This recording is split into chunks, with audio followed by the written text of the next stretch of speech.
लेकिन Rouse Avenue court से सोनिया गांधी और राहुल गांधी को बड़ी राहत मिली है। अदालत ने दोनों के खिलाफ ईडी की तरफ से दोनों के खिलाफ दायर की गई चार्जशीट का संज्ञान लेने से इनकार कर दिया है। ईडी ने दोनों नेताओं को मनी लॉन्ड्रिंग मामले में आरोपी बनाया है। आरोप पत्र में सोनिया और राहुल गांधी पर एजीएल के अंतर्गत आने वाली 2000 करोड़ रुपए की संपत्ति को हड़पने का आरोप था। कोर्ट ने ईडी को जांच जारी रखने की अनुमति दे दी है। स्पष्ट किया है कि आगे की जांच के लिए ईडी स्वतंत्र है। साथ ही कहा है कि ईडी का मामला सुब्रमण्यम स्वामी द्वारा दायर एक निजी शिकायत और मजिस्ट्रेट के समन आदेशों पर आधारित है, न कि किसी प्राथमिकी पर। हालांकि एजेंसी इस मामले से जुड़े तथ्यों और साक्ष्यों को इकट्ठा करना जारी रख सकती है। ऐसे में ये जानना अहम है कि कोर्ट की टिप्पणी को लेकर कांग्रेस और उसके नेताओं ने क्या कहा। नेशनल हेराल्ड मामला है क्या, इसमें सोनिया गांधी और राहुल गांधी का नाम क्यों सामने आया, और क्या कांग्रेस के कोई और नेता भी इस पूरे मामले में शामिल है, आरोपी बनाए गए हैं। आइए जानते हैं। पहले जानते हैं कोर्ट की टिप्पणी को लेकर कांग्रेस ने क्या कुछ कहा। केस जिसको इतना ऊपर ले गए और आज उसकी कॉग्निजेंस तक नहीं हुई। आप समझ सकते हैं कि कितनी ज्यादा अतिशयोक्ति और कितना बढ़ावा चढ़ावा हल्ला करके हिस्टीरिया बना के बीजेपी सत्तारूढ़ पक्ष इसकी बात करती है। हमने कहा था बड़ी सरल चीज, ये एक ऐसा अजीबोगरीब केस है जहां पैसे का स्थानांतरण नहीं हुआ, पैसा हिला नहीं, जो प्रॉपर्टी है वो हिली नहीं, और मनी लॉन्ड्रिंग कहां से हो गई। और जिसकी प्रॉपर्टी थी वो कंपनी जिसने अब कंट्रोल करती है एजीएल को कंट्रोल करती है यंग इंडिया। तो ये बड़ी मूर्खता की बात है कि यंग इंडियन कंपनी बनाई जो डिविडेंड नहीं दे सकती, गाड़ी घोड़ा नहीं दे सकती, प्रॉफिट नहीं दे सकती, पैसा नहीं दे सकती। वो लोग जो बैठे हैं वहां पर, पहले मोतीलाल वोरा जी, सोनिया जी, खरगे जी, उनको कोई उससे कुछ एक पैसा नहीं मिल सकता, और वो कहते हैं स्थानांतरण हुआ पैसे का, मनी लॉन्ड्रिंग हुई। तो इस बात पे कॉग्निजेंस सबसे नीचे वाली छोटी सी चीज होती है। कोर्ट कॉग्निजेंस भी नहीं ले, इसका मतलब है कि ये तथ्य विहीन केस है। सत्यमेव जयते, आज सत्य जीता है, मोदी का झूठ पराजित हुआ है। मैं इतना ही कहना चाहता हूं कि सत्य की विजय हुई है। ये वो अखबार है जिसके लिए नेहरू ने कहा था कि मैं आनंद भवन भेज दूंगा, इसे बंद नहीं होने दूंगा। ये स्वतंत्रता संग्राम सेनानियों की आवाज थी। और मोदी सरकार ईडी को लगा के उस सोनिया गांधी पे जिसने प्रधानमंत्री पद ठुकराया, उस पर झूठे आरोप लगाए थे, माफी मांगनी चाहिए पूरे देश से। आज मोदी को खुद, आज मोदी का अहम पराजित हुआ है, सोनिया गांधी की सच्चाई जीती है। सत्यमेव जयते केस जिसको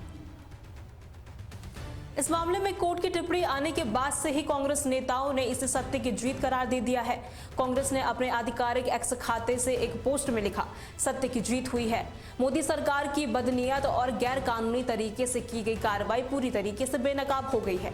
माननीय अदालत ने यंग इंडिया मामले में कांग्रेस नेतृत्व सोनिया गांधी और राहुल गांधी के खिलाफ ईडी की कार्रवाई को अवैध और दुर्भावना से ग्रसित पाया है। कोर्ट ने फैसला दिया है कि ईडी का मामला क्षेत्राधिकार से बाहर है, उसके पास कोई प्राथमिकी नहीं है, जिसके बिना कोई मामला ही नहीं बनता। राउस एवेन्यू कोर्ट से सोनिया गांधी और राहुल गांधी को राहत मिलने के बाद कांग्रेस ने प्रेस कॉन्फ्रेंस भी की। उसमें क्या कुछ कहा वो सुनिए।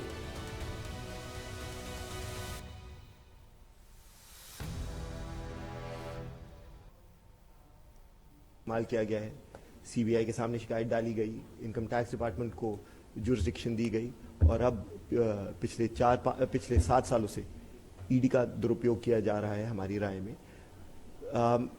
2 चीजें ही इसमें समझना जरूरी हैं आज के संदर्भ में। एक तो ये है कि इस केस में मोमेंटम जो था वो अब खत्म हो गया है। इस केस में जो सारे आर्ग्यूमेंट्स पेश हुए हैं, सारी बातें जो पेश हुए हैं, जो सारे दस्तावेज पेश हुए हैं, आज जज ने कह दिया मैं इनका कॉग्निजेंस ले ही नहीं सकता हूं, मैं ले ही नहीं सकता हूं इनका कॉग्निजेंस। तो आज की तारीख पे पीएमएलए का केस जो था, जो इन्होंने बनाया था इतने सालों में, उसका मोमेंटम खत्म हो गया है। एक तरीके से ये जुरिस्डिक्शनल फेलियर है पीएमएलए की तरफ से। और सच्ची बात कही जाए, केस में कभी दम तो था ही नहीं। जैसे पवन सर ने बताया, सेक्शन 25 की कंपनी है, सारे फैक्ट्स आप लोगों के सामने हैं, कोई चीज़ छिपी भी नहीं है। गांधी परिवार और बाकी जितने भी इसमें डिफेंडेंट्स हैं केस में, सबने बड़ी पारदर्शिता के साथ आपके सामने आके केस के सारे फैक्ट्स रख दिए हैं, सारे पेपर्स आप लोगों के सामने हैं। छुपने की बात तो दूर, छुपना तो दूर की बात, राहुल जी स्वयं ईडी के सामने गए, लंबी लंबी उनसे क्वेश्चनिंग हुई, हर नज़रिए से क्वेश्चनिंग हुई, हर डायरेक्शन से उन पे हर तरीके से उनसे सवाल पूछे गए, उसके बावजूद आप सोचिए, अपने आप से सवाल कीजिए, इतने सारे रिसोर्सेज डिप्लॉय करने के बाद, इतना सारा समय बिताने के बाद, इतनी सारी एजेंसीज इस्तेमाल करने के बाद आज भी ये लोग केस नहीं बना पा रहे हैं। क्यों? बिकॉज झूठ के पैर नहीं होते, एंड दे कैन नॉट ऑल्टर और present a case that is different from the facts at hand. सारे तथ्य दस्तावेजों के हिसाब से exonerate all the defendants, including the Gandhi family. And that is why public resources are being wasted, public time and public money is being spent on a trial that is essentially a witch hunt. इसमें, I mean, everybody has come to the conclusion that everybody must come to the conclusion that this is primarily a waste of time. Legal उस पर अगर कोई सवालात हैं मैं जवाब दे दूंगा जिस हद तक मैं दे सकता हूं, क्योंकि अभी भी मैटर जो है सुनवाई के लिए लगा हुआ है, और बाकी सारे मैं पवन सर से रिक्वेस्ट करूंगा गाइड कर दें। पिछले 12 साढ़े 12 सालों से टीवी डिबेट्स हो रही हैं, हेडलाइन बनाई जा रही हैं, सुर्खियां बटोरी जा रही हैं, लोगों का ध्यान बाकी तमाम मुद्दों से हटाकर नेशनल हेराल्ड पर क्यों लाया जा रहा है? कभी पूछिए आप। अभी जब हम यहां बात कर रहे हैं तो संसद में चल रहा है, एक चर्चा चल रही है, डिबेट्स चल रही हैं कि महात्मा गांधी के नाम से जो स्कीम है, महात्मा गांधी का नाम हटाया जा रहा है। यह सब कुछ जुड़ा हुआ है। महात्मा गांधी हो या नेशनल हेराल्ड हो, ये सब स्मृति चिन्ह है उस लंबे संघर्ष के जिसकी वजह से हमें और आपको आजादी मिली। आपको पता होगा कि नेशनल हेराल्ड पर अंग्रेजों ने प्रतिबंध लगाया था, और आज ये वही लोग जो उस वक्त मुखबिरी की साजिशें रचते थे, आज फिर नेशनल हेराल्ड के खिलाफ साजिशें रच रहे हैं। ये साजिशें इसलिए रची जा रही हैं। पीएमएलए, मेरे साथी बड़े काबिल वकील हैं, मोहम्मद खान, आप जानते हैं इनको, जाने माने हैं, ये आपको और इसके बारे में कानूनी बातें ये रखेंगे। लेकिन पीएमएलए का केस एक ऐसी कंपनी पर जो नॉट फॉर प्रॉफिट कंपनी है, सेक्शन 25 की कंपनी है, कैसे लग सकता है? जहां न आपको तनख्वाह मिल सकती, न जहां 1 रुपए का आपको बेनिफिट मिल सकता है, ना जहां अपने प्रॉपर्टी, यंग इंडिया की कोई प्रॉपर्टी ट्रांसफर नहीं हुई, कुछ सेल नहीं हुई, पीएमएलए का केस लगा दिया। तो ये आपकी प्राइवेट आर्मी नहीं है ईडी। और ईडी के अफसर, सीबीआई के अफसर, इनकम टैक्स के अफसरों को आज आंखें खोलकर, कान खोलकर समझ लेना चाहिए, सुन लेना चाहिए कि वो खुद अपने भविष्य के साथ तो खिलवाड़ कर ही रहे हैं, इस देश के लोकतंत्र के भविष्य के साथ भी खिलवाड़ कर रहे हैं। कांग्रेस की प्रेस कॉन्फ्रेंस आपने सुनी, नेशनल हेराल्ड केस को लेकर उनका क्या कुछ कहना था। अब जानते हैं कि नेशनल हेराल्ड केस दरअसल है क्या। देश के पहले प्रधानमंत्री पंडित जवाहरलाल नेहरू ने 20 नवंबर 1937 को एसोसिएटेड जर्नल लिमिटेड यानी एजीएल का गठन किया था। इसका उद्देश्य अलग अलग भाषाओं में समाचार पत्रों को प्रकाशित करना था।